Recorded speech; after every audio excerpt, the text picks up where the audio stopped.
Hello, and a warm welcome to our show, Love Athletics. In this program, we bring you the latest highlights from our sport with expert input from different continental areas. And we're delighted to have back as our guest today, Kenyan journalist Celestine Karoney. Hello, Hi, Celestine. hi. It's good to be back. It's been a while. Great. Yeah, it has been a while. I was checking. I hadn't realized it's a year. Yeah. So, Yeah. no, really great to have you back, and thank you for joining us. So the main focus of the athletic season has now switched to road races, and the first of the autumn marathon majors took place last Sunday, 29 September, in Berlin. And it saw very high quality performances among both men and women in the 50th edition of the event. Among the men, the lead pack in the finishing stages was down to 4 athletes, with Ethiopia's Milkesa Mengesha sprinting ahead in sight of the finish line to win in 2 hours 03:17, improving by over 2 minutes his previous personal best, which was set on another notoriously fast course in Valencia in 2022. Milkesa Mengesha thus signed his first major victory after claiming World Cross Under 20 title in 2019 and finishing a respectable 6th in the World Championship Marathon last year. Top 4 athletes finished within 20 seconds, with Kenya's Cyprian Kotut just 5 seconds behind in 2:03:22, and excellent marks also by Ethiopia's Haymanot Aleph, 2:03:31, and Kenya's Stephen Kiprop in 2:03:37. Among the women, the winner was also Ethiopian, as were the 3 athletes behind her. Tigist Ketema, who in early January had produced the fastest debut ever, had another excellent performance, dominating the field from gun to tape to finish in 2 hours 16:42, just over 2 minutes faster than runner-up Mestawot Fikir with 2:18:48. With 54,280 runners completing the course, Berlin 2024 Marathon is now the largest ever marathon anywhere in the world. Celestine, what did you think of the race? So I first of all, we start with the amateur. You've just spoken about over 54,000 runners. That is really, really good to see, to have a field. When you watched it on TV, it looked crowded. So I actually did wonder if those who were running felt like it was very crowded. But when you went online and you saw what people are talking about the experience of their 50th Berlin Marathon, a lot of them said it was not any, more crowded than what they've experienced before. But I think that was really, really good to see. It bodes well for distance running, bodes well for athletics in general. And I guess Berlin is maybe popular for many amateur runners because being a fast course, everybody wants to improve their personal best. It's not just elite athletes. I think people tend to assume that elite athletes are the only ones who keep chasing fast times and better times. But I think also amateur runners really would like to do that. And maybe that's what makes Berlin popular.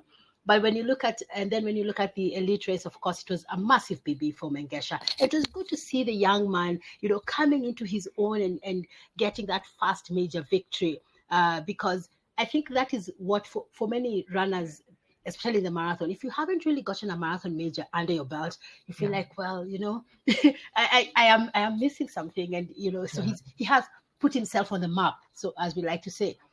So I think that was quite good. And for the women, well, the dominance for Ethiopian runners continues. 5th straight year in a row, an Ethiopian runner winning. And I think there are 2 athletes I'd like to mention. Anna, you have Genzebe Dibaba. We hadn't seen her run for quite a while. In 2024, we hadn't seen her run. She was not able to finish the race. And it's a case of an athlete who was a star on the track, but it hasn't really quite mastered the marathon. She seems to really be struggling into getting into her own. She has medaled before. It was, I think, her 4th marathon. She's medaled before in the marathon. But I would, this is hoping that we can see her come back into the marathon and show us the kind of talent that she had in the track. And it goes to show you that, the marathon is a different beast altogether. Just because you've had success on the track doesn't necessarily mean you'll be able to, match that when you come to the road. Even though Hellen Obiri, it took her a year, but because her first wasn't successful, but then she's really proved that she can dominate any surface, track, cross, roads. Hellen Obiri can do it. It's very relative for athletes. It's just the way we are human beings. Everybody will get a challenge and conquer it differently. So Genzebe Dibaba actually spoke about how she has found the marathon challenging, and not just in running it, but she also said even the training, she finds the training challenging. And that is one thing a lot of track athletes who have transitioned into marathon keep talking about, especially the guys who came in from middle distances, unlike those who progress from, maybe like Obiri progressed from 800 all the way through to the 10,000. So I guess she had already started getting into that mileage, because you tend to find that it's the mileage that's a bit of an issue for those who come straight from middle distances and try to go, directly into the marathon. But, hopefully we get to see Genzebe finally master the marathon. That'll be interesting. So, Celestine, now Chicago Marathon is only 10 days away. Will you risk a prediction? Oh, no, Anna, in this business, we do not do predictions. Anna, you know that. You cannot put me on the spot. No predictions, absolutely no predictions. But, what we're hoping to see is another competitive fall marathon. When you had 3 men running breaking 2:04, that was quite good, and you had a very close finish, which is what you want to see in the marathon. You don't want to see that sole runner. So we hope Chicago runners have seen this, and they will see the pattern that the fall marathon is taking, and they will give viewers, and lovers of road running a competitive race. You have an elite field, a really good elite field. It seems to be the Kenyans are the ones who have the fastest times. You have Ruth Chemgetich leading the women's race. She's going for a 3rd title in Chicago. She won 2021. She won 2022. So I spoke to her a few days ago. I met her in Nairobi, and she says whatever niggles she's had that have hampered her in the last year or so are now going away. So she feels like she's gotten back into that shape where she can actually maybe win another major. And then in the men's race as well, you have Amos Kipruto, a former London Marathon champion, who is also coming in with a 2:03, one of the fastest runners of the field. And I think for someone like Amos, it's going to be a bit, personal, sentimental, because, this is defending champion Kelvin Kiptum was a close friend of his. He will not be here to defend his title.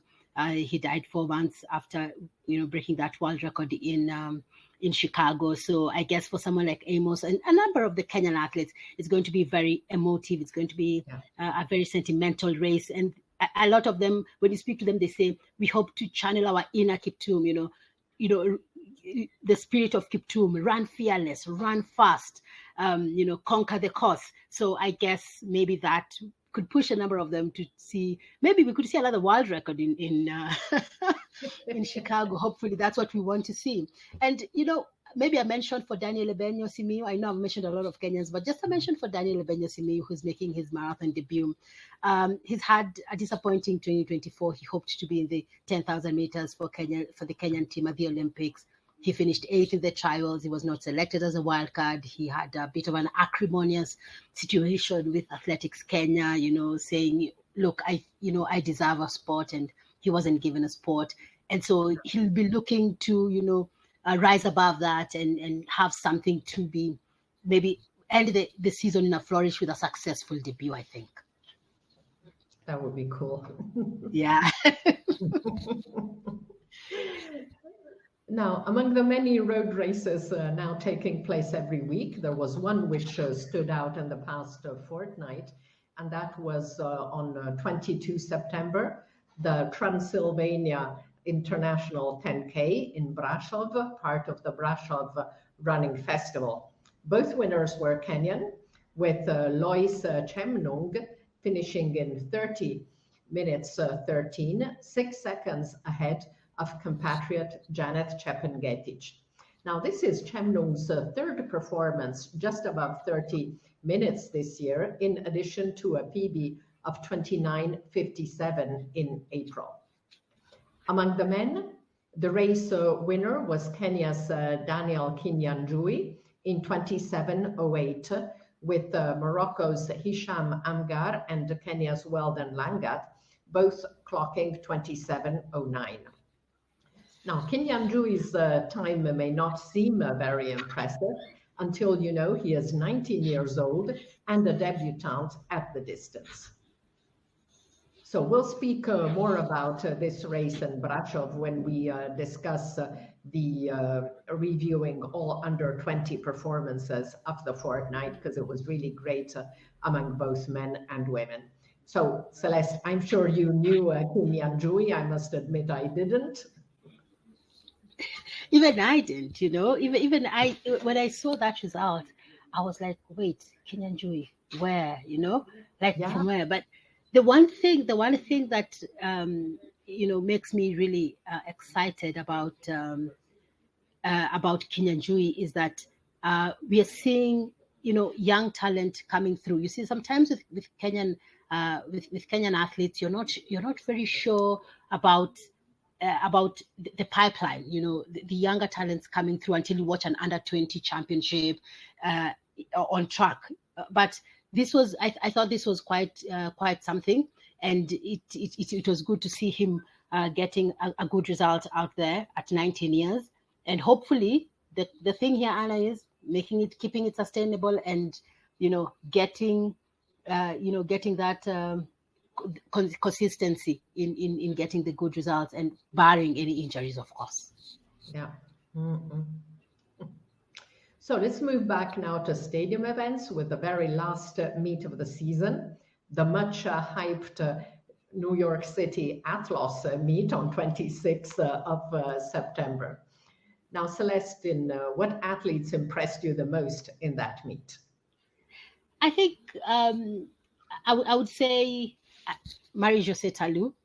I know we spoke before and I hadn't mentioned her, but for me it's because she was really disappointed at the Olympic Games. She really felt like this was her year, this was her moment for that Olympic title. Sorry, not just title, even a medal of any color, but that was not to be. So for her to finish the season with a victory in the 100 meters and a big payday for African athletes, that means a lot. So I guess that was quite something for her. And then, of course, the Olympic champions who came and delivered, Paulinho, you had Faith Kipyegon, so that was quite something. And then it was good to see Sige Duguma from Ethiopia, getting that 800 meter, queen crown, because they were crowning them. They're women, they were crowning them. So I think that was quite impressive as well for the youngster. She's quite a talent, I think. In the middle distances as well, and I think overall, for someone who just loves anything women, it was good to see a women-only event and to see them competing, I think. Yeah, no, that was interesting, and I understand where the promoter is coming from, especially in the US, because in Europe we already have some women-only meets which have been going on for decades. But I understand that he wants to put the spotlight on athletics and on female athletes. But I think we also need to be a little honest, and the results, apart from the hurdles, they were not really exceptional. Yes, to some degree, Marilady Paulino, but it was not very impressive, even considering that it's really late in the season. So, yeah, I'm a little bit hesitant, and so we'll discuss in more detail Atlas and the other newly announced meets. But let's now take a final look at the 2024 Diamond League series, which recently came to a close. So Celestine, what were your top 5 moments of the Diamond League this year? Well, so mine are a mix of individual athletes and maybe an event in particular. But I would say I would start with the king of world records, Mondo Duplantis. Look, he keeps delivering. Sometimes with Mondo you think, where else can he go from here? And then he surprises us. 3 world records, opening the Diamond League series in Germain with a world record that was, there, it was quite something. And, got a 4th Diamond League title. And so he was so dominant this season again.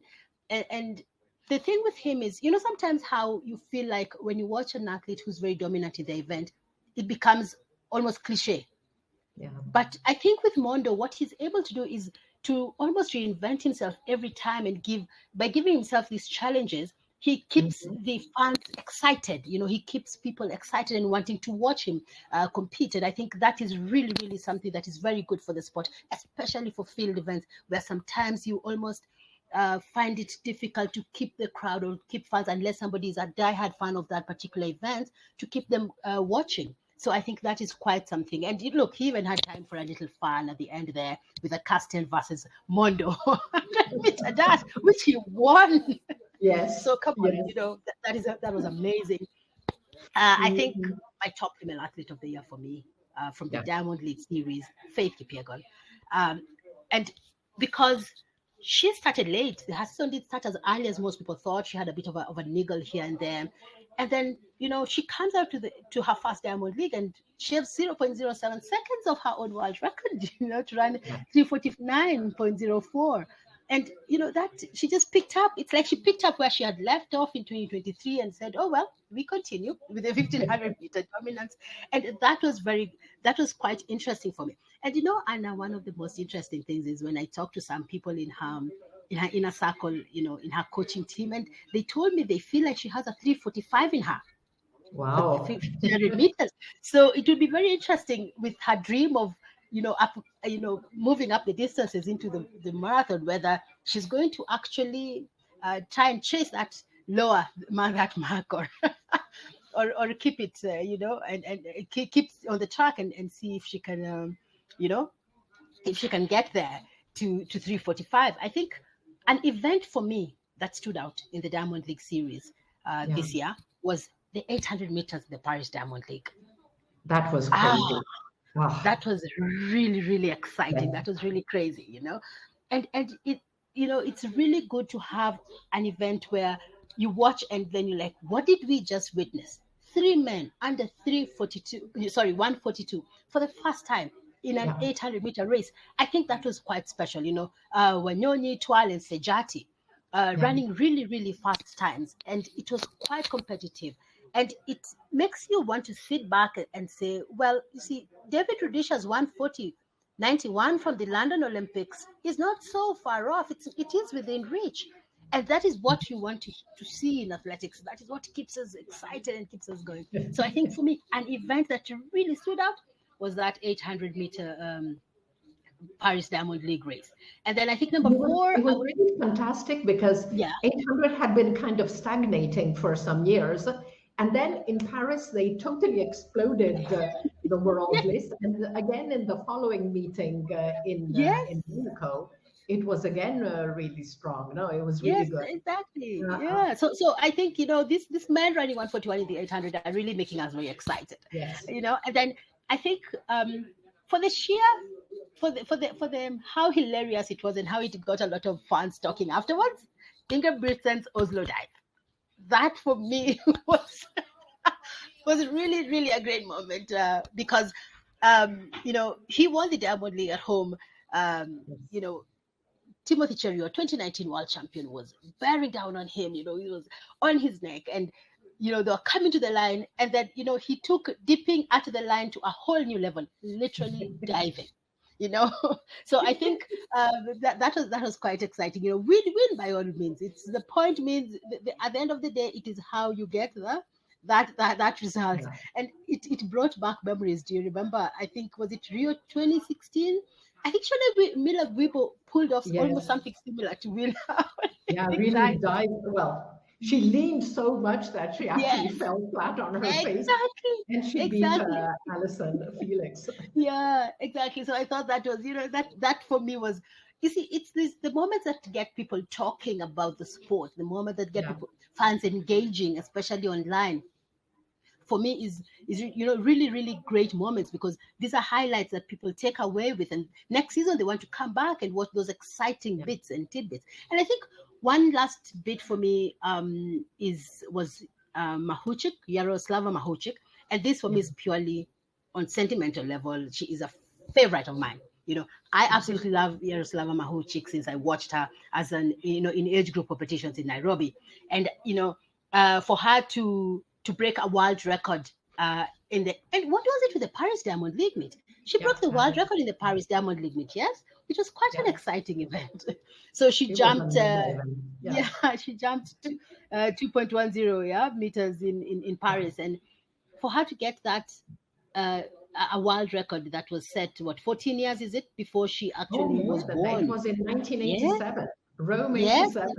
Yes, Rome 87. Yeah, 14 years before she was born. So it was a big personal highlight for her. And you see, for some of these athletes, especially someone like Mahuchik, who has spoken openly about some of the challenges that have come with the war in Ukraine at her personal level, but to be able to rise above that and use that to channel that to always perform and get top results year after year, she built on that and got a first Olympic gold title. I think that was quite special. Yeah, it was. Now, Celestine, there's one Kenyan athlete you haven't mentioned who's had an extraordinary year, and that's Beatrice Chebet. And it really seems to be, when I remember her in the mixed zone in Budapest, and I look at her now, she seems to have gained so much confidence. Yeah. And I was trying not to talk about too many Kenyan athletes. I was trying to make your show as global as it is. It is a love athletics all over the world. But yeah, absolutely. Look, Beatrice Chebet, what an athlete. What a year. You open in May, she had a world record in the 10,000 meters, and then tops that off with, a double gold. And you're absolutely right that she's gained confidence. And what I love about her, and she says, is that, you see, when she competed in 2023, she says she felt she lacks, a finishing speed. There were 2-3 things she didn't like about, how she was running and from the competitor she'd seen. And then she went and worked on it. And that is where the confidence comes from. Confidence comes from when you improve yourself to reach not just the level where your competitors, those who beat you before are, but to surpass them.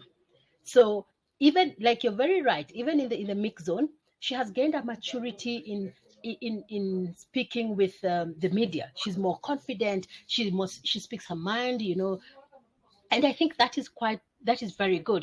She's very affable. She realizes, she can joke around, she can laugh a bit. And also I think the Faith Kipyegon effect is rubbing a lot off on a number of Kenyan athletes when they spend time with her and they see how easy she is, how relaxed she is, especially around the media, because that has been a big challenge for Kenyan athletes. A lot of them are not very comfortable around the media. But what people like Faith Kipyegon and Eliud Kipchoge have done over the years, and David Rudisha, is these athletes who interact with them then get that, feed off that confidence that they carry. And I think it has been quite something. So, what? Lovely, absolute great season for Beatrice Chebet. I was just not mentioning her because I don't want to flood your show with Kenyans. But I guess she does warrant a mention on merit. She does warrant a mention. I think she did. And even, just with her world record in Eugene and then the last 2 races in Zurich and Brussels, even without looking at Olympic Games, Olympic gold on Diamond League, she was unreal. Absolutely, yeah.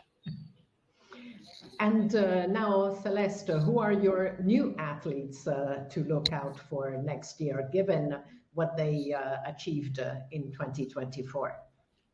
So some of my new athletes, they're not necessarily new in terms of, maybe making debut senior seasons or something like that, but they are new because maybe we're not used to seeing them winning a lot. Someone like Prudence Segodiso from South Africa, 800 meters. Look, since 2022, when I first we started really watching her more frequently on the international stage, with that bronze medal from the Commonwealth Games, I think she's really come into her own. She's, she had good victories in Marrakesh in the Diamond League and in Oslo. And, she running 157.26 in Marrakesh. So she feels like this athlete who's really come into her own. She's just not been able to break through in the global championships. She was eighth at the Olympic Games. But when again you look at that Olympic Games 800-meter women's field, Jesus, it was so, so competitive. So, but I think she's one to watch for the in the season coming, and I think she could actually medal in Tokyo. That is one prediction I'm actually willing to say, barring any injuries, she will medal the Tokyo World Championships. Another athlete that this one for me is a rising star, I think, Gout. He's a sprinter from Australia. He has South Sudanese heritage, but competes for Australia. His parents moved there as refugees, got national status there, and we saw some clips of him on social media running in local competitions, and he's very exciting, such that he's even been, likened to Usain Bolt. Wow. In the world under 20s, he finished second in the 200 meters. He got silver, and I think at 16, he is actually one to watch. He's one for the future, and it will be really exciting to see what he can do. Faith Cherotich, of course, I have to mention a Kenyan. Faith Cherotich, we call her Little Faith, because she even talks about how she is, she's inspired by Faith Kipyegon. So everybody back home calls her Little Faith. She won, the Diamond League final in Brussels, the 3,000 meter steeplechase, beating, the Olympic champion and world record holder, and that's just quite something for Faith Cherotich. She's also another athlete who I feel is really coming into her own. She's still trying to, get her tactics right, especially at global championships. And I think she will be one to reckon with, especially because even when you watch how she hurdles, she's quite good. She has a very fluid motion in her hurdling in the steeplechase, and I think that is something that sets her apart. And I have an old new athlete to mention as well, Ashad Nadim. Ashad Nadim, because the Pakistani gold medalist in javelin. At 27 years, he's not a new athlete, but what he did at the Olympics, and everybody was like, "Who?" I remember everybody, even some people in the tribune when we were watching him, and people are like, "Who is Ashad Nadim? Who is Ashad Nadim? Who is Ashad Nadim?" And so I think if he can build on what he achieved at the Olympics, he'd be one to watch. I think in the coming season. You have Jordan Diaz as well. I think he's even been nominated for the, I don't know if he was nominated for the European Championship. Yes. Yeah, he was. Yes. Yeah. So with these 18.18 meters, this season, so I think Olympic title beating Picado. That was, Pichado. I think I'm pronouncing that right. Is it Pichado? Yes. I think that was quite a result for him. And I have a special place for Dominic Lubalu. I think for me, he's also a new athlete because he's also another athlete, a refugee. He was a member of the refugee team. He sought citizenship in Switzerland. Now he's allowed to compete for Switzerland by World Athletics, but at the Olympics he was competing under the Olympic refugee flag. And I think Dominic Lubalu is quite talented, and he is actually one who will challenge your usual names from Kenya and Ethiopia that we see in the in the 5,000 meters race. And so for me, I think him winning the Diamond League in London showed that he is actually one to watch. No, definitely. When he won his first Diamond League in Stockholm a couple of years ago, everybody was like, what? What's going on? But he's proved since then that he really has, a rightful place among the top middle long distance runners, because he's very, very talented and very determined. Yes, absolutely. Yes. So Celeste, let's go back now and look at new meets, increased prize money. There have been several announcements between April and September about new meetings and series, and they all have this point in common: vastly increased prize money. So let's take a look in detail at all these events. Now, the first one, of course, was Athlos. It was taking place in September, so they announced it in April. Creator Alexis Ohanian, Reddit co-founder and husband of Serena Williams. Women-only event with only 6 track races, 100, 200, 400, 800, 1500, and the hurdles. Prize money, 60,000, which is huge for, you know, a smallish event. It's not a world championship. It's a one-day meet, 60,000 for the winner, then 25, 10, 10,000, 5,000, and 2,500. Plus, in addition to that, they also received a share, 10% share in the meet revenues, ticketing, commercial, and broadcast. Now, it was very much an American-style competition with performances by Megan Thee Stallion with a DJ. And it was another good point is that it was widely live streamed on ESPN Plus, on DAZN, and in Athlos's own X and YouTube. So it did get a lot of attention. Now, what do you think about the new event, Celestine?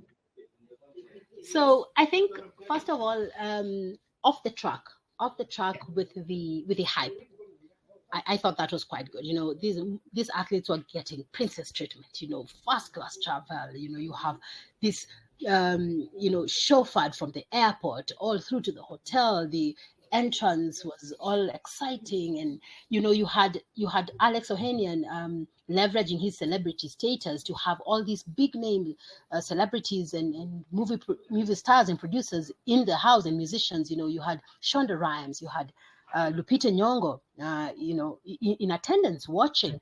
So in terms of the pool of the star power off and on and off the track, that was really, really good. And it was good to see women celebrated like that as well. And then, of course, you had 36 female athletes, some Olympic champions, some not Olympic champions. I guess because it was also towards the end of the season, they couldn't pull all the big names.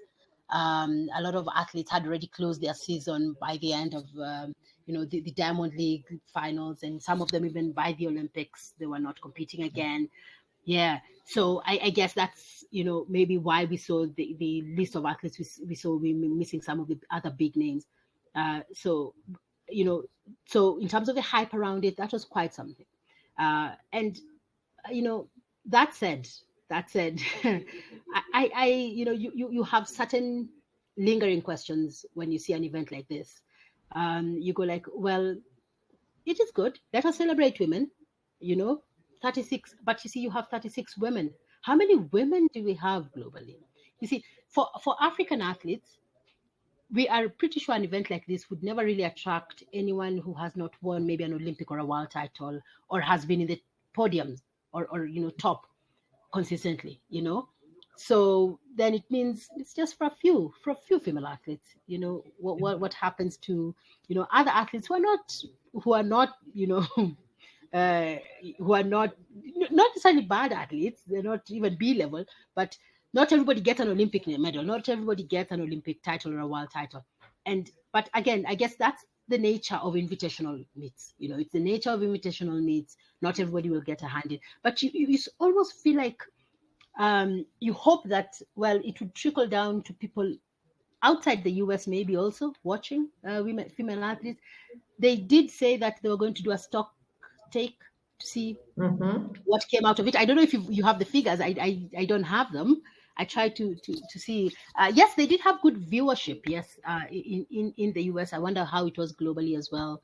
So in terms of sustainability, it's really wait and see. I don't know, and I don't know what you think. But that in terms of sustainability is where the question sort of comes. Yeah, exactly. I think that's going to, because this, the first one, it does create more attention, but I'm not sure that it's sustainable and that they will be able to continue offering 60,000. Plus, I'm not sure it's really fair given the performances. But also, I mean, I just saw the video the event, and it lasts 11 minutes.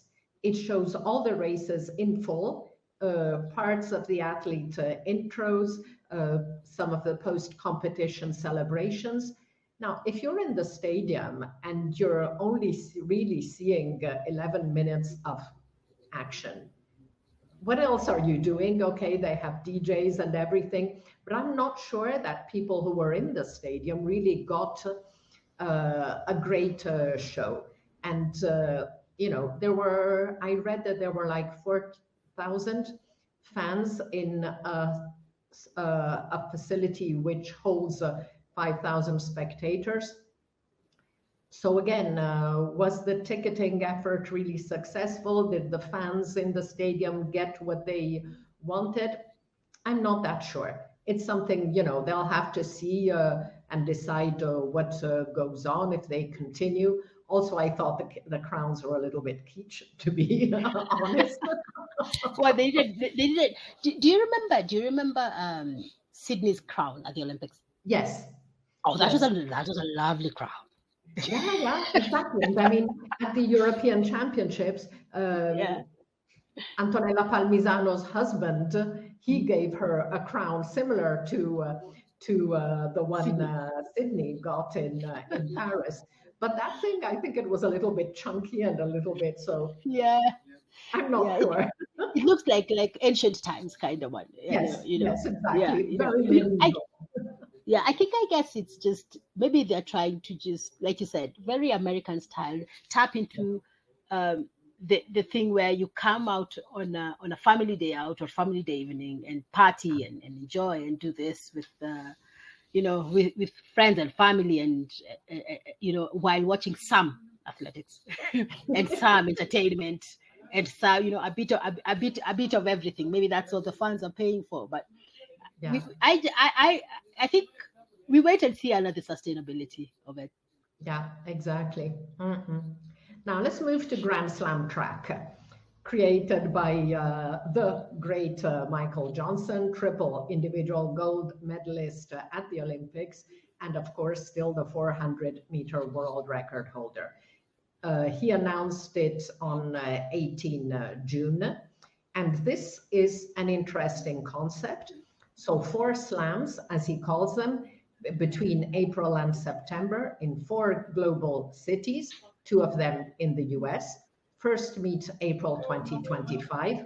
And here you have 3 days of slam, 3 hours broadcast window per day. And what's interesting here is that he's showing only one event at the time. So you don't have what happens in any athletics competition in the stadium in which you're turning your attention from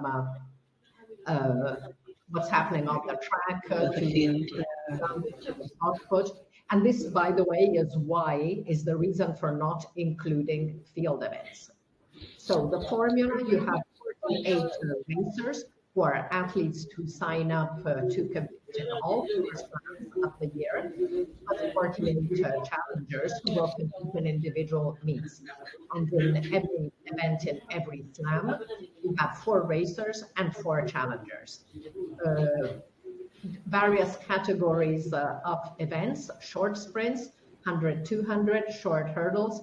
So the hurdles plus the 100 meters, long sprint, long hurdles and flat over 400, short distance 800, 1500, long distance 5, 3 and 5. And what's interesting is that the competitor's final placement score is determined by their combined finishing order between the 2 events. And here, of course, huge prize money, 100,000 USD for the winner, 50 for the runner-up, then down 30, 25, 20, 15, 12, and 10. So a lot of money plus appearance fees to top racers. Now, what do you think about Grand Slam track? I think you get the sense that what Michael is trying to do here is have more focus on the athletics. With Atlas, you almost got the sense that there was a bit more focus on entertainment, on building that entertainment around the sport. But here, you get the sense that the sport is the entertainment. Yes. So that essentially is a good thing, and I like the fact that athletes are asked to sign up. Come sit on the table, agree with us. We don't just go picking, the best and saying, you are the best, come and compete. No. Would you like, I guess you go, you have a chat with them, you look at the contracts. If you're happy, then you sign up. And so I like that there's a lot of money. I like that it is also a 3-day event. So if I'm a fan, I'm thinking to myself, well, if I'm going to a big city to London to watch, if I buy, you'd probably have maybe London, Monaco, or Paris, or or Brussels, having one of the events, and you're like, if I'm going to London, if I'm going to pay to go and watch an event, if it's 3 days, it is worth my while, because I'm not going to get a visa for a 1-day meet. Unfortunately, partly that's part of the reason why the Diamond League sometimes is really difficult for some fans to travel. Like, oh, well, I have to look for a visa. For those who come from visa countries like ours, where you have to look for a visa, and then, but if it's a 3-day event, it could be worth my while, So that I think might be something fans will like. You buy a weekend pass, you go, you watch all the events you want, and then you go away, and then look, the payday is not a bad idea. When I think of, especially, when you look at athletes from the continent, you see a lot of them, this is a very attractive payday as well, because some of them don't have the kind of lucrative non-sport deals. You see, a lot of maybe American and European, maybe in some South American and Caribbean, have very good non-sport. By non-sport, I mean the kind of deals they make outside the prize money that they earn. But for so many African athletes, prize money often sometimes is the only earnings they get from track and field, and maybe and of course some money from their sponsor, and that's it. So I think such an event would be a good payday, especially for a number of African athletes. Yeah, definitely. And like you, I like the fact that with semis and finals, it lasts 3 days, so it really is focused on the athletics, and it's interesting. So I like that. Okay, calendar. But I guess somebody needs to do the Grand Slam of. I guess somebody will need to do the Grand Slam of field events, because now.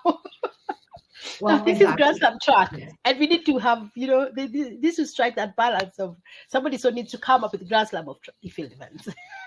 Yeah, that's what I don't like about it, is that I actually love field events, and having only track races is the black mark on this thing. But they explain it by saying we're only showing one event at the time, so that everybody can focus on that.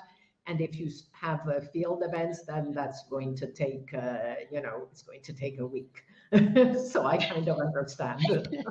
Yeah. But maybe they could think, depending on how successful this one is, they could think of a future where you have Grand Slam athletics, then you have field and track events separate, separately, and then maybe you have one final. The finals is where you'll have maybe a bit more combined, and then that can last a bit longer, maybe 5 days, and then we see. The thing is also, where do you find space on the calendar for all these new events? Because it's already pretty, pretty dense, and it's going to get even more dense. And then, of course, we have the Ultimate Championships, which was announced by World Athletics also in June. Now, the first one is set for September 2026, because World Athletics' idea is that now the competition season should finish on odd years with the World Championships and on even years with the Ultimate Championships.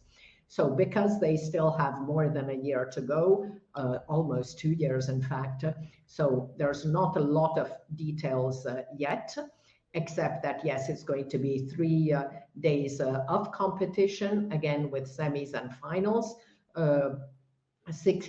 8 to 16 top athletes in each event. A lot of them selected based on rankings. They expect some 400 athletes. Total prize money, 10 million. And here the winner gets 150,000. So even more than Grand Slam. Yeah. Now, what about this one, Celestine? So for me, Anna, the one thing that I like about this is ranking. For me, what ranking means is, because this is World Athletics, so you'll probably find that the ranking, they'll use all the events, including the Diamond Leagues, as to get ranking points. And so getting ranking points means that athletes will be competing through the year. So it might mean that we'll see more top level athletes actually coming out to compete in some of these meets to try and get ranking points for the ultimate championships, because so you don't have scenarios where a lot of top athletes maybe compete in 1 or 2 Diamond League meets and then they're in the World Championship, and that's where you see them and that's where they come and win and they move on. So it just might maybe make the the individual meets that help you earn ranking points might make them a bit more interesting if you have all the top level athletes going head to head often. You see, that could be something good in the calendar and something good for the fans.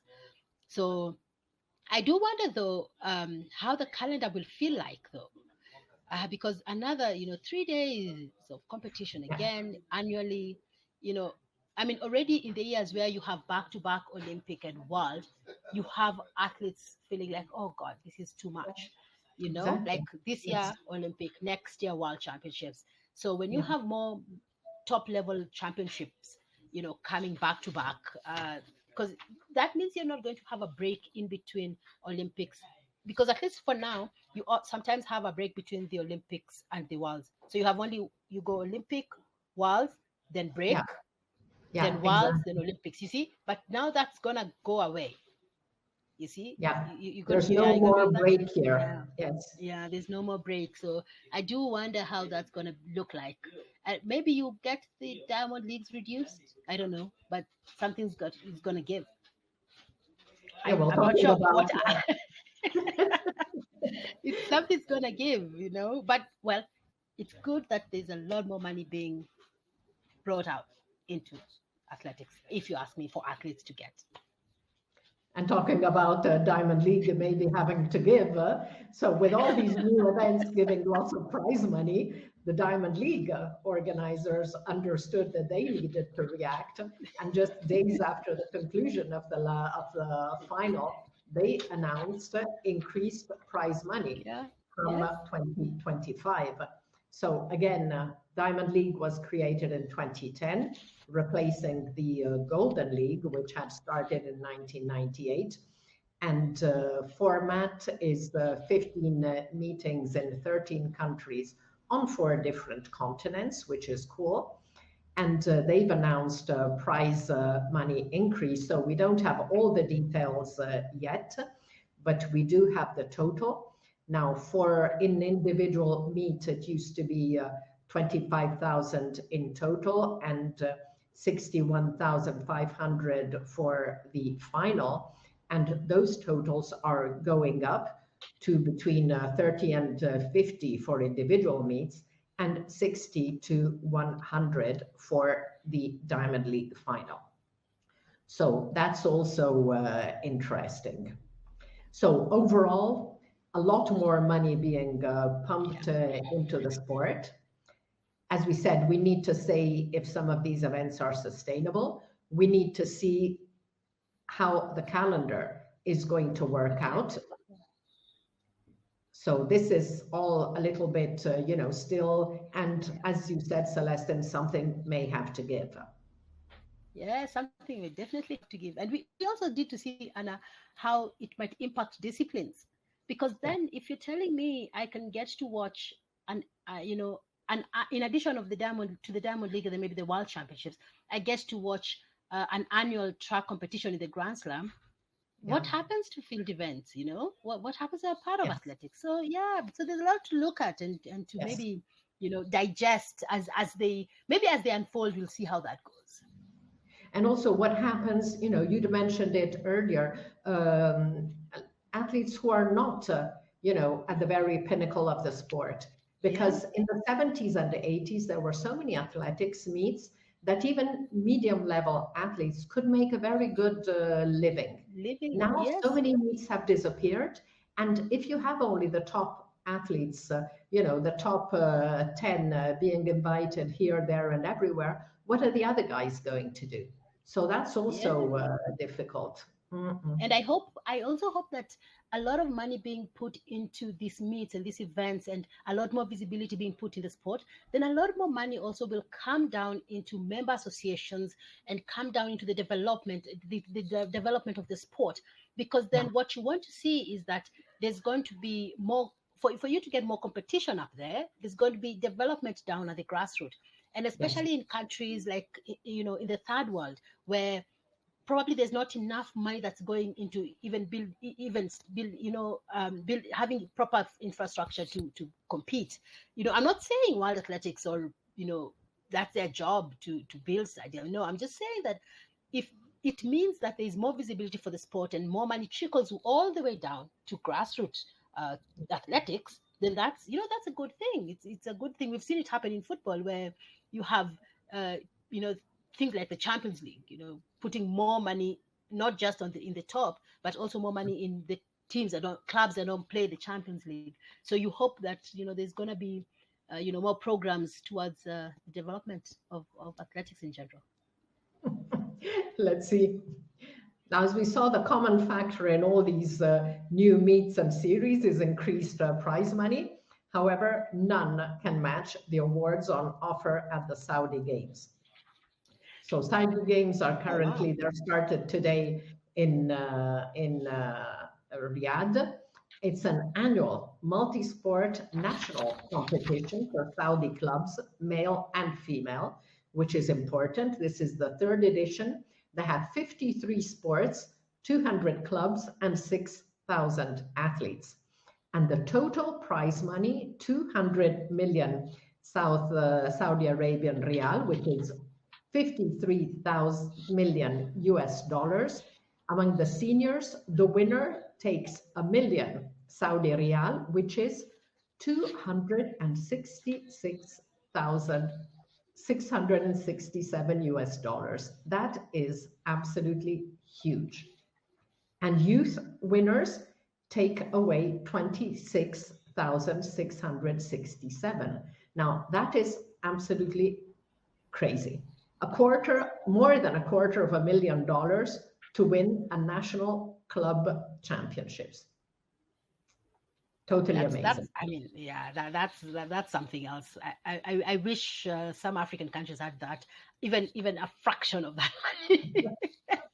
But to put in there, not just track and field, generally, but in their sport, because this is multi-sport, I guess, that's really impressive. That's to see, especially for it to be at national level, because often you'd find the money is at international level of sport. Yes. But we've seen the Saudis put in money in everything.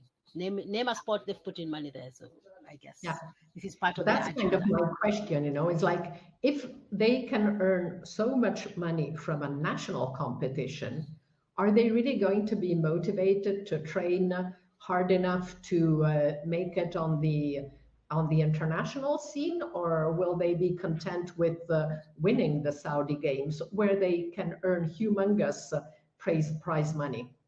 And just stay at home. Yeah, that's very interesting. Yeah, because we've seen it happen in football, by the way. There are some leagues where people will decide, I earn enough at home. I don't care whether I want to play abroad or not. And that's it. Exactly. So we'll see. Yeah. Now, before we close the chapter on new events and series, we need to analyze another change which was introduced by World Athletics, and we briefly touched on it. And that is that from 2025, final competition of the year. So not only a major championship every year, but that will be the last competition of the year, either the World Championships or the Ultimate Championships. So what do you think about this change, Celestine? I think it's good to end the season on one major championship where, people can, it builds up the hype, builds up to this one final thing that everybody can give their all. And, and then we close the season and we're like, yes, it's been a great season. But you then come back to that issue we've talked about the calendar. You come down to, so what happens in the build up You see, usually what you've seen when your major championships come in July, August, is there's sparring competition in the build-up. A lot of athletes will be very choosy about what they want to compete in, just so that they can make sure they are in peak form, for that the main championship, the major championship. So how will this impact, the competitions that come before them? The ultimate championship is a ranking points event. That means you have to compete if you want to be in the final event, in the ultimate championship. So what does that mean for that season? Will athletes feel like, look, we are competing too much? So it's really a lot to it's one of those things, and I feel like once we see it in play is when we sort of see how the season unfolds, I think. So I guess we will see from next year. And when we hear those, you see, in all of this, we need to hear what the athletes think about it. Once they start competing, what do they think about it? Yeah. Now, one thing I find a little tricky about this formula is that it means that there will be no possibility for an athlete who, for some reason, messed up at the World Championships or whatever. They don't have a chance. So they're going to go back and they're going to spend months and months ruminating about the fact that they had a bad day. Look at the Diamond League final. You had two athletes from Italy, Leo Fabri and Gianmarco Tamberi, who, for different reasons, one was seriously ill, the other had a bad day. They messed up at the Olympic Games, and they were able to perform really well in Brussels. So they end their season feeling, okay, I got an important win. Somebody now who messes up at the World Championships, they don't have an occasion. There's no rematches, there's no possibility, even for someone like Talou, to win a meet after she was disappointed with the Olympic Games. Of course, the Olympic Games are earlier, but there were several world records set after Paris by Mondo and by Ingebrigtsen in Horzów. Does that mean we won't see it anymore? And, in a way, you've peaked at the major event. You're still in great shape. Why don't you have a possibility to continue competing? Maybe not in Diamond League, maybe not in a major event, but in some other meets, you should be able to still perform. This is the way I see it, at least. Mm-hmm. And it's not just the athletes who messed up at those majors, and I love that point, because it's not just the athletes who messed up at the majors that probably are looking for that rematch. Even for those who didn't achieve that top, Kenny Bednarek, he got his revenge on Leti Bogo. You see, and he'll feel like, what I've worked for the whole season, it was worth it. I may not have gotten gold in the Olympics in the 200, but at least I'm picking this one up. Yes. So you're right. That's quite interesting, and I think it sort of takes away that's plan B, that second chance, almost, if you like, for some athletes. And for athletes like Cole Hawker or for Roger Stona, who were major surprises, the fact that at Diamond Leagues after the Olympics they were able to win again and prove that they have a rightful place among the elite athletes in their event, that's also important. So it doesn't feel like, because it feels like, so it doesn't feel like, it is, one, it's the end, be all, the be all event, and that's it, And I guess it also gives us, and you can also imagine injuries. Look at people, maybe if you're not able to compete in a major, but you can say, oh, well, I look forward to the Diamond League final, or that maybe I can come back on that. So yes, and I absolutely agree with you on that. So it's time now to go back to the global overview of our sport and check all the top results of the past fortnight, starting with the men's senior events. And all performances there came from road races. We saw Berlin, Milkesa Mengesha 2 hours 03:17. That's 1,274 points. Sevrian Kotut was very close behind, as were Haymanot Alev and Stephen Kiprop, but also other great performances in Berlin by Haile Mariam Kiros, 204.35. From Japan, Yohei Ikeda, 205.12. And Ethiopia's Tadesse Takele with 205.13. Also, athlete from Eritrea, Okbe Kibrom Rusam, 205.37. Enoch Onchari from Kenya, 05.53. And Derse Kinde of Ethiopia, 05.54. So all very good performances in Berlin. Among the men, of course, the top performance of the year remains Mondo Duplantis' world record. Let's take a look now at the best women's marks of the past fortnight. And on the women's side, most of the marks came from road races, but there were also some from the Athlos meet, a couple of them. And that was in the 110 hurdle, where Jasmine Camacho Quinn clocked 12.36, another very good performance for the Puerto Rican. A little behind her, Alicia Johnson, 12.43, and Olympic champion Masai Russell, 12.44. So this event was the one which really had some good performances at the Athlos meet. Then we moved to the road races, as we saw very good performance in Brasov by Lois Chemnung, 30 minutes 1:3, and Janet Chepengetic, 30:19. Marathon, very good performance in Berlin, again by Tigst Ketema, 2:16.42. That's the best performance among the women of the fortnight, worth 1,267 points. But also Mestawot Fikir, Bosena Mulatie, Abero Ayana, Ai Hosoda, a good competition also for Japanese women in Berlin, and another Japanese lady, Mitsuko Matsuda, all with good performances of below 2 hours 20 or just above.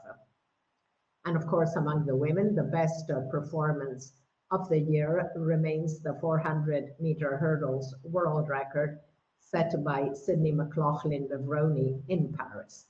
Under 20 athletes also recorded some great performances in the past fortnight in road races and in the Japanese University Championships.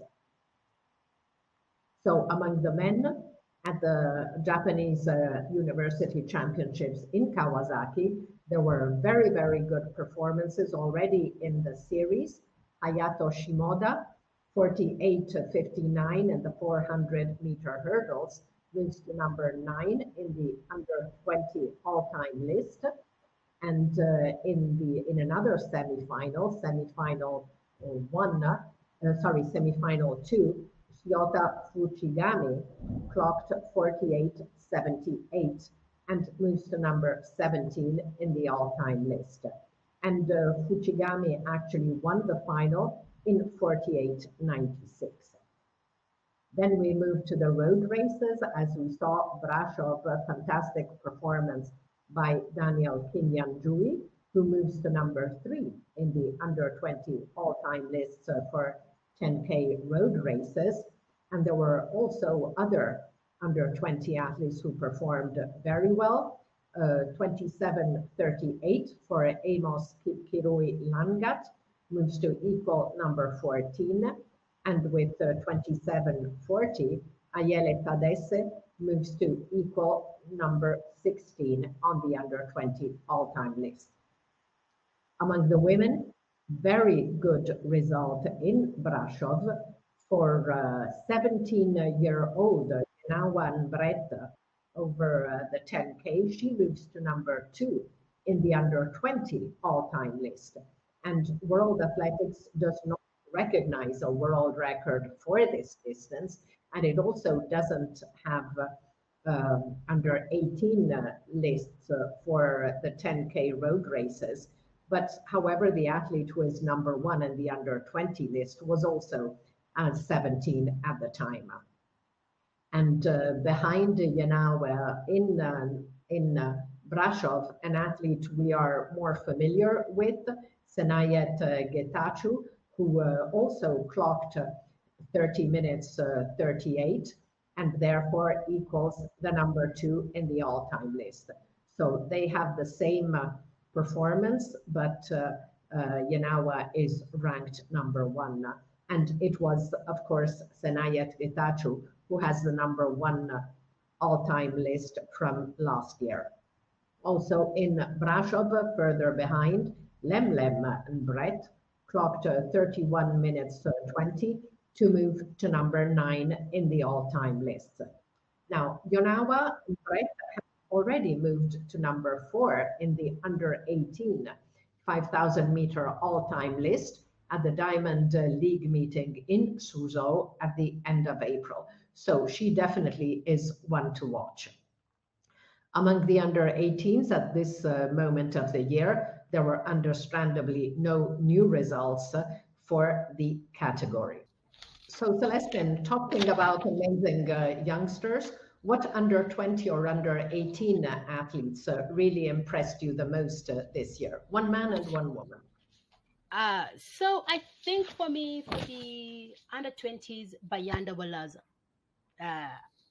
of South Africa. And for me, it's two things. One, he is an amazing character. At the Olympics, when they had won the silver medal in the 4x1, so we asked him in the mix zone, so you did carry some of your homework, he was still in high school. And we asked him, so have you been able to do it? He said, oh, I've only done like 20%. They'll have to take this Olympic silver medal and make it count towards my year-end results. Because he said the pressure was too much. He was not about, he wasn't able to concentrate. He was just thinking about, oh, what if I get the baton wrong? What if I don't pass the baton as I should? And then for him to leave the Olympics, on such a high, with South Africa's first sprint medal for the 4x1 in the Olympics, and then go and get a double at the World Under 20 in the 100 and the 200. And he was not even a favorite for both. So he's quite a talent, and I absolutely can't wait to see what he will do for us, for the sport when it comes to senior level. And he still has a few years. I think he can still do one more under 20. I think I'm not sure, but I think he still can. And I think another. And I really loved Bayanda Wallace, and as you say, his character is as much a part of it. He only had the 7th time going into the 100-meter final in Lima, and he wins. And then I just loved how afterwards he was saying, how, this is the best day of my life. And they said, yeah, the Olympic medal, but this one is special. This is about me. Yeah, exactly. Mm-hmm. Yeah, I think maybe for the women, I think I would go with, I have a special spot for high jump. So I think, I'm not sure. Do we call her Toppich? We call her Toppich? Toppich, yes. Yeah, Toppich, yes. I absolutely love her. I think, look, youngster, rising star of high jump, and I think she looks like she could follow the route of a number of Scandinavian or that Eastern European top athletes in the high jump who've come before her. So I think she was quite impressive for me. And I would say she was a personal favorite when it came to she got an under 20 title. She didn't have the Olympics she may have wanted, maybe, considering she'd been competing a bit in the circuit. But I think that under 20 title, it means she ends the season on a high, and I think she's one to watch going forward. Definitely, and she had 2 Diamond League wins at the beginning of the series.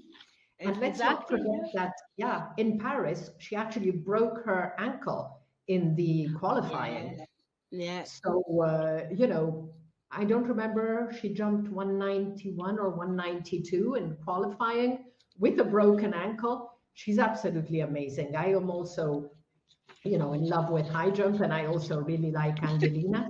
Now, I find it surprising. I think European athletics must have a rule that they don't include the athletes who have already won the Rising Star, but they haven't included her in the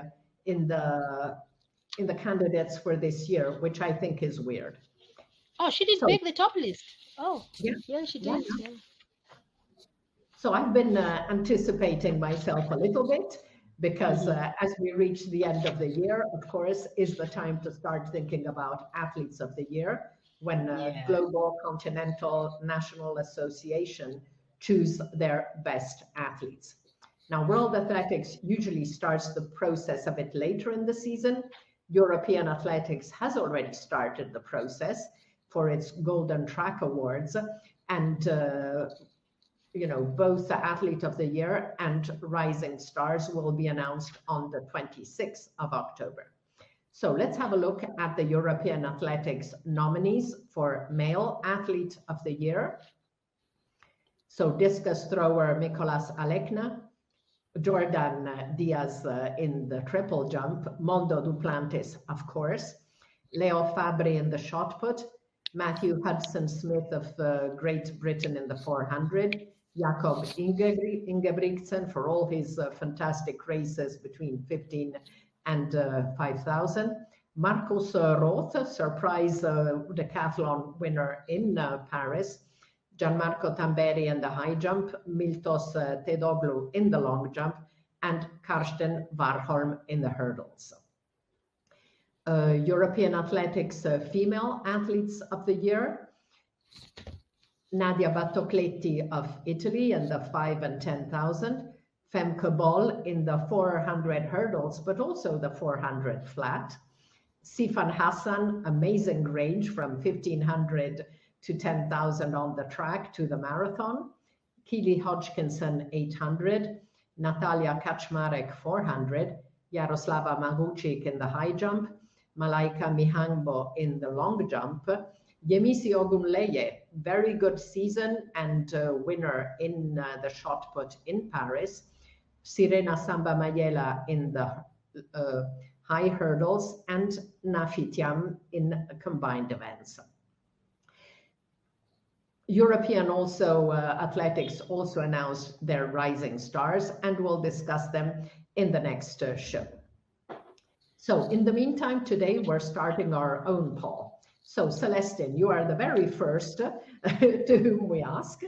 Who are your personal athletes of the year? I'm definitely going to mention Africans. That is a given. I mean, Sifan Hassan almost qualified by virtue of having African heritage, but I'm definitely going to have a Kenyan, Faith Kipyegon. A hat trick of Olympic titles is no mean feat, especially in an event like the 1,500 meters, where it's one of the most competitive events you can imagine. Usually, I find middle distance is very competitive, so that was quite something. And to break your own world record as well, a world record on top of that. So for me, Faith Kipyegon, definitely unbeaten in the 1,500 meters, I think, since almost pre-COVID, I think. So, yeah. Faith Kipyegon in the 1,500 meters. And then Letsile Tebogo. For me, this is a very sentimental pick for the male athlete of the year, because when you suffer the kind of personal loss he did, for some people, that would have been the end of his season, when he lost his mom back, in May. And then he even said that he thought it was the end of it all, and he wanted to stop. But those around him told him, you have to keep going. Something a lot of people don't know is because Letsile Tebogo's mom, Sarah Tiwa, I spoke to her when Letsile won silver at the 100 meters, in the 100 meters in the World Championships last year. She talked about the fact that because she had Letsile when she was very young, Letsile grew up almost like her best friend. So the two of them didn't necessarily even have a mother-son relationship. They actually were best friends. That's how she described their relationship to me. And so for Letsile, when his mom died, it really did take a big part of him. And it took a lot of work of those around him to get him back in the frame of mind to win. And he knew that his mom would have wanted him to win an Olympic gold medal. And that is why we also his mom's date of birth on his shoes. And he constantly, whenever he had an opportunity, he talked about it, about the impact his mother had on his life, and that every win he had from that moment his mom died, that it was for his mom. And then for him to deliver 200-meter gold, the first Olympic gold medal for Botswana, that was quite special as well. He had a national day in his honor, so come on. If you're given a national holiday when you win something, Anna, by your country, that is a massive, massive, massive honor. So those would be my two athletes of the year. Yeah, definitely. I'm also a big fan of both. And Letsile, what he did, especially in the circumstances, it was totally amazing. And he's just such a wonderful person. I like him a lot. Yes. He's always calm, and at the same time, he's got this, vivacious spirit, which sometimes comes out. No, I really love him. Exactly, it speaks his mind. Speaks his mind. Yes, absolutely. Exactly, he speaks his mind, but calmly. He's not one to showboat a lot, but no, he's great. I really and he's also a lot of fun. Like a lot of athletes tell you when you're in camp or when you're in a competition. We've seen him in the one-day meets. He was even talking about the Mondo versus Vahom 100-meter race, and he was giving advice, and he was like, no, I am Team Mondo, and I think this is what Mondo should do, and this is what if he wants to win. So he's quite an affable character. Yeah, definitely. Now, Celestine, what about Rising Stars? Rising Stars for me of the year, Bayanda Walaza. I don't even have male and female. I just have Bayanda Walaza. Because I will only pick an African. And I think it's the kind where you'd give only one award, I feel. And yes, he would. And you see, the other thing also for me is athletes whose success on the track or whose success in athletics goes beyond the sport, if it transcends the sport. The way he was celebrated by his high school when he came back from the Olympic Games has had a lot of young people in South Africa talking about, athletics, we could get into track and field. What is this track and field? It's the same thing Faith Kipyegon does with when it comes to female athletics, and the same thing. Even Letsile Tebogo has had an impact on sprinting and in the continent, in Africa. A lot of people talking about him and what he's achieving and wanting to follow that path. So if you can have an impact beyond the results that you are getting on the track or on the road or on the field in athletics, then I think you then are deserving of being recognized as doing something great in your sport. And I think Bayanda has done that for a lot of young people in South Africa. Definitely. So thank you, Celestine. Let's move now to some cool athletics news.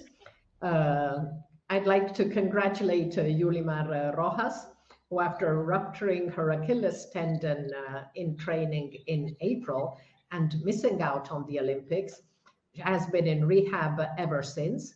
She is now in the final stages of her recovery, and some 10 days ago, she posted a great video on her social media showing how she is back on her return to the athletics track after many months of working in the gym. And her accompanying message starts with, after 5.5 months away from the athletics track, I met her again in this way, dancing with positivity and a lot of joy. It's been a time of hard work, of challenges, but also of infinite faith. The path has not been easy, but I have always believed that with perseverance and patience, anything is possible. Today, I'm close to my full recovery and closer to overcoming this stage. Now, she is such a wonderful, not only super talented athlete, 4 times world champion, world record holder, but it's also her bubbling personality that athletics really needs, and I can't wait to see her in action again. Yeah, same here. I'm so excited that she's getting back on track, and she's looking forward to the season ahead. We're looking forward to seeing her back on track. When you did your road, we would still do our Fantasy Diamond League when World Athletics first introduced Fantasy Diamond League, and for the times when you'd have Yulima Rojas, you have to put her in your team, because those athletes that even if they're having a bad round, round number 6, she's gonna come in to win. She always, it's very exciting to watch, very exciting to just in the mix zone. Everybody loves her. She's amazing for journalists. That's the other thing we like. We are we are a bit partial to athletes who are very open in the mix zone and really engage the media as well, because it makes our storytelling and our work very easy. So absolutely excited to looking forward to see what she can deliver when she comes back. And you actually hope that the athletes who excelled while she was away will actually challenge her a bit more. Her absence gave us Tia Lafond winning because we are not sure whether she, the podium would have looked like that had Yulima Rojas been around. But so you really hope that when she comes back, she still gives us the same excitement that we were used to, and those who have been excelling while she was away can really challenge her as well. Yeah, exactly. Can bring their game up a little bit to try and challenge her. Mm-hmm. Yes. So let's look now at upcoming events as we reach the end of our show. On 6 October, the Gran Premio Internacional de Marcha, World Race Walking Tour Gold event, the last one of the season in Madrid. On 13 October, Bank of America Chicago Marathon, one of the world marathon majors. Then the cross-country tour continues with a silver meet also on 13 October in Dublin.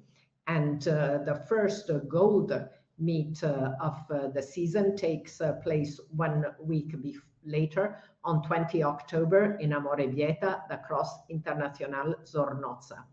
On the same day, also Amsterdam Marathon, a World Athletics Platinum event, and the Asian Cross Country Championships in Hong Kong. On 27 October in Atapuerca, Spain, another World Cross Country Tour Gold event, and also the Valencia Trinidad Alfonso Half Marathon. On the 3rd of November, TCS New York City Marathon, the last of the World Marathon Majors for 2024. Also the Istanbul Marathon, Beijing Marathon, Hangzhou Marathon. On the cross scene, also on the 3rd of November, World Cross Country Tour Silver event in San Sebastian. On the 9th, Gold Cross Country Tour event in Cardiff, the Cardiff Cross Challenge, and a silver event in Pforzheim in Germany. On the following day, on the 10th of November, another World Cross Country Tour Gold event in Soria, the Campo a Través Internacional de Soria. So we're now at the end of our program, and it was great having Celestine with us on the show. Always a pleasure, Anna, to chat athletics with you. We could go on forever. That's the problem with us. Definitely. Yes. So thank you, Celestine. Thank you all for watching, and see you in 2 weeks on Love Athletics to look together at the highlights, comments, and analysis of what's been happening in our sport over the past fortnight. And in the meantime, you can relive your favorite moments of 2024 by checking back on the athlete interviews from this summer's meets. And we'll also publish a best of series compiling extracts from these interviews. So stay tuned, lots to look out for. Thank you, Celestine. Bye.